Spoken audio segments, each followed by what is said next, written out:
Hey everyone, this is Dr. Mark Hyman. Welcome to my weekly house call, your chance to ask me your questions. And this week's question is, Dr. Hyman, why am I always hungry? And why, when I go on a calorie-restricted diet, do I always gain the weight back after and then some? Is there anything I can do to not be so hungry all the time? Well, that's a great question because so many people struggle with cravings and being hungry all the time. And it's not because of lack of willpower, it's biology. Thankfully, an amazing new book has been published. It's called Always Hungry by Harvard professor Dr. David Ludwig, who has done much of the research that helps us answer this question. He's done the actual hard work of the research. Now, generally, books on weight loss fall into two categories. Books by experts advocating some variation of the same advice we've heard for years, which is eat less and exercise more. And diets by celebrities, often with new approaches, but lacking on the science. And then there's a third category, which is one book. And it's called Always Hungry, written by Harvard professor Dr. David Ludwig. Now, this book not only offers a radical new way to think about weight loss, it's written by a physician and a scientist who's actually doing the research and publishing it in the world's leading medical journals. If you buy just one book this month, this one's it. Now, Always Hungry is based on a simple yet profound premise. Now, get this. Overeating doesn't make you fat. The process of getting fat makes you overeat. I'm going to say it again. Overeating doesn't make you fat. The process of getting fat makes you overeat. Now, how can that actually be? Well, consider what happens. In the classic overfeeding studies, dating back almost half a century, when you force-fed subjects, well, they'll gain weight temporarily, but they feel miserable, just as bad as subjects who were in the starvation studies. Now, they lose all interest in food, their metabolism speeds up in the body's attempt to get rid of the excess calories. And after their force-feeding ends, their weight comes right back down to where it was before. So why have we become the fattest country in the world? Well, David Ludwig explains that something has triggered our fat cells to suck up and store too many calories, leaving too few for the rest of the body.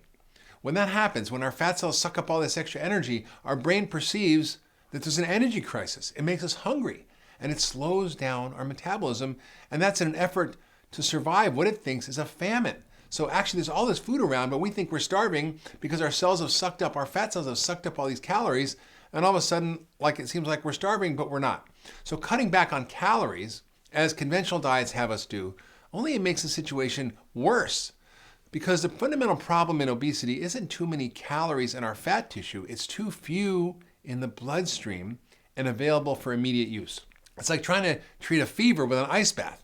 Sure, you can force down the temperature for a short while, but the body is going to fight back, and then severe shivering will occur and blood vessel constriction. Needless to say, ice baths aren't so popular with patients with fevers, but if you treat the cause of the fever, then the temperature goes down naturally without the struggle. While calorie balance and that whole approach hasn't solved the obesity epidemic, it has caused tremendous suffering by implicitly blaming people for their problem. People who can't control their weight are perceived as lazy, unmotivated, and undisciplined. And here, Dr. Ludwig has a very reassuring message. It's not your fault that you're fat. And you've heard me say that many times before. I actually learned that from him. The cause of obesity, he shows, is too much of a hormone called insulin. And this hormone drives fat cells into a feeding frenzy. And so what's actually spiking this fat storage hormone called insulin? Well, guess what? The main culprit is a low-fat, high-carb diet that we've been told to eat for the last 40 years by our government, every major professional association. Processed carbs, think bread, white rice, breakfast cereal, breakfast of champions, whatever. All these things stimulate more insulin, calorie for calorie, than any other food. So all calories are not the same. But other aspects of our diet and lifestyle, such as stress and sleep deprivation, they also affect our fat cells in bad ways. Now, in part one of his book, Always Hungry, which I gave him a quote for because I think it's so fabulous, Dr. Ludwig takes us on a riveting tour of the science, and he proves that body weight is controlled by our biology more so than our willpower. His explanations are super clear and easy to understand, but he also includes hundreds of references for those science geeks like me who want to dig into all the science and the biology. Now, in part two, he provides a comprehensive program to retrain your fat cells. How do you get smarter fat cells so they don't keep storing the fat? And this includes a comprehensive 3-week meal plan, 100 recipes, tracking tools, symptom checkers, lots of great resources. And get this, his diet is about 50% fat.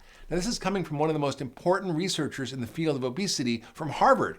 Now, the idea that fat makes you fat has been officially and finally discredited. Now, this diet is the opposite of the low-calorie, low-fat diet, and it's completely compatible with the recommendations in my new book, Eat Fat, Get Thin, which is coming out in a few months. On his diet, you're going to eat high-fat foods like nuts and nut butters, full-fat dairy, luscious sauces and spreads, savory proteins with veggie options if you want, and whole food natural carbs.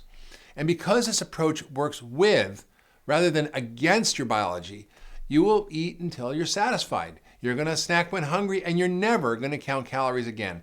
This diet is not about deprivation. In addition, Always Hungry offers suggestions for great quality sleep, for stress reduction, for enjoyable physical activity, and all of this is going to synergize with your diet and take your weight loss into high gear.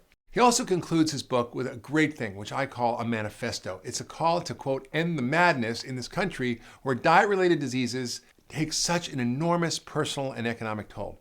David lays out a 10-point plan to transform society, to make healthy choices the easy choices. He wants to create an end to the epidemic that threatens the future of our country. He calls for an International Food Policy Commission, a full reform of our U.S. dietary guidelines to represent science, not corporate interests, a tax on soda, processed food, and fast food. He recommends regulating food advertising to kids, limiting conflicts of interest in research and professional nutritional societies that typically get funded by the food industry and special interests. He recommends funding schools to provide healthy food for kids. That's a no-brainer. Support innovation for restaurants and food manufacturers to actually produce healthier products from real whole ingredients. And he also encouraged us to be food activists by voting at the ballot and, importantly, also voting with our fork 3 times a day. Now, there are a few books that I think everybody should read, and David Ludwig's book is one of them. He is the man. In my new book, Eat Fat, Get Thin, I dig deep into Dr. Ludwig's research and the biology of obesity, helping you understand why we're fat and why overeating doesn't make you fat and why all calories are not the same. Now I want to hear from you. Are you always hungry? What's worked for you? Have you tried a higher fat diet and what happened? Share your comments on my Facebook page, and if you like this video, share it with your friends and family on Facebook and Twitter, and be sure to submit your questions to drhyman.com, and maybe next week I'll make a house call to you.